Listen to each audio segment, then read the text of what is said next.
नमस्कार स्वामी भक्तांनो, अनंत कोटी ब्रह्मांड नायक भक्ताभिमानी राजाधिराज योगीराज श्री स्वामी समर्थ महाराज यांचा आज प्रकट दिन। चैत्र शुद्ध द्वितीयेचा हा सुवर्ण क्षण प्रत्येक स्वामी भक्तासाठी दीपावली सारखाच मोठा सण असतो। आजच्या या विशेष व्हिडिओमध्ये आपण पाहणार आहोत महाराज अक्कलकोटमध्ये कसे प्रकट झाले, त्यांचे कार्य काय होते आणि या प्रकट दिनाचे आपल्या आयुष्यात काय महत्त्व आहे।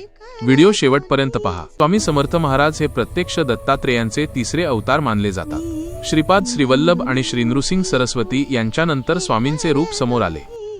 महाराज अक्कलकोटमध्ये प्रकट होण्यापूर्वी त्यांनी अनेक वर्षे हिमालयात तपश्चर्या केली। श्री स्वामी समर्थांचे प्रकटीकरण ही कोणतीही साधी घटना नसून तो एक अद्भुत दैवी चमत्कार होता। या अलौकिक कथेची सुरुवात होते कर्दळी वनाच्या त्या घनदाट आणि शांत अरण्यापासून। असे मानले जाते की भगवान श्री दत्तात्रेयांचा दुसरा अवतार म्हणजेच श्री नृसिंह सरस्वती महाराज कर्दळी वनात गुप्त झाले आणि तिथेच दीर्घकाळ कडक तपश्चर्येला बसले। काळ पुढे सरकत गेला, ऋतू बदलले, पण महाराजांची समाधी ढळली नाही। त्यांच्या स्थिर शरीराभोवती मुंग्यांनी एक मोठे वारूळ तयार केले। स्वामी त्या वारुळाच्या आत शेकडो वर्षे पूर्णपणे समाधी अवस्थेत लीन होते। एके दिवशी त्या निर्जन कर्दळीच्या जंगलात एक लाकूडतोड्या लाकडं तोडण्यासाठी आला। शोध घेत असताना त्याला एक वाळलेले झाड दिसले। त्याने आपली कुऱ्हाड उगारली आणि झाडावर घाव घातला।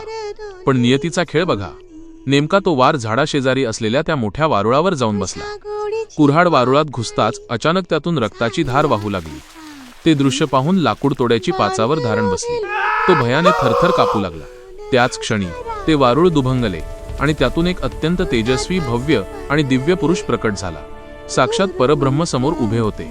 आपल्या हातून एवढा मोठा अपराध झाला हे पाहून लाकूड तोड्या स्वामींच्या चरणी कोसळला आणि क्षमा मागू लागला। पण स्वामींच्या चेहऱ्यावर असीम शांती होती। त्यांनी त्याला मायेने शांत केले आणि धीर देत सांगितले, बाळा, घाबरू नकोस, ही तर ईश्वरी योजना होती। आता आमच्या प्रकटीकरणाची वेळ आली आहे। तिथून बाहेर पडल्यावर स्वामींनी दिगंबरा दिगंबरा श्रीपाद वल्लभ दिगंबरा असा जयघोष करत भारत भ्रमण सुरू केले। हिमालय, काशी, हरिद्वार अशा अनेक तीर्थक्षेत्री ते फिरले। या प्रवासात लोक त्यांना चंचल भारती किंवा दिगंबर स्वामी या नावाने ओळखू लागले। फिरत फिरत स्वामी महाराष्ट्रातील सोलापूर जिल्ह्यातील मंगळवेढ्यात आले। तिथे सुमारे 12 वर्षे वास्तव्य केल्यानंतर ते मोहोळला गेले आणि शेवटी 1856 मध्ये अक्कलकोटमध्ये दाखल झाले। अक्कलकोटमध्ये ते पहिल्यांदा एका खंडोबाच्या मंदिरात बसले होते। त्यांच्या चेहऱ्यावरचे ते अफाट तेज पाहून लोक त्यांच्याकडे ओढले गेले आणि हळूहळू साऱ्या जगाला समजले की हे साधे साधू नसून साक्षात परब्रह्म आहेत। अक्कलकोटमध्ये स्वामींनी 22 वर्षे वास्तव्य केले आणि जगाला जगण्याचे बळ देणारा महामंत्र दिला, भिवू नकोस, मी तुझ्या पाठीशी आहे। स्वामींचे अवतार कार्य हे केवळ चमत्कारांसाठी नव्हते, तर ते मानवाच्या उद्धारासाठी होते। अहंकार नष्ट करणे, अनेक गर्विष्ठ विद्वान आणि श्रीमंतांचा अहंकार स्वामींनी एका क्षणात मोडून काढला।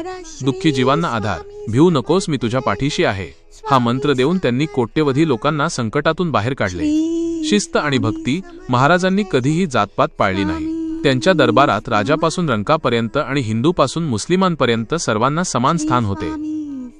स्वामी महाराज आजही आपल्या सोबत आहेत। ते म्हणतात, आम्ही गेलो असे मानू नका, आम्ही अक्कलकोटमध्येच आहोत। तुमची श्रद्धा खरी असेल तर तुम्हाला स्वामींचा अनुभव आजही येईल। तुम्हा सर्वांना स्वामी समर्थ प्रकट दिनाच्या खूप खूप शुभेच्छा। कमेंटमध्ये श्री स्वामी समर्थ लिहायला विसरू नका आणि हा व्हिडिओ तुमच्या इतर स्वामी भक्त मित्रमैत्रिणींना नक्की शेअर करा। अवधूत चिंतन श्री गुरुदेव दत्त। श्री स्वामी समर्थ, जय जय स्वामी समर्थ।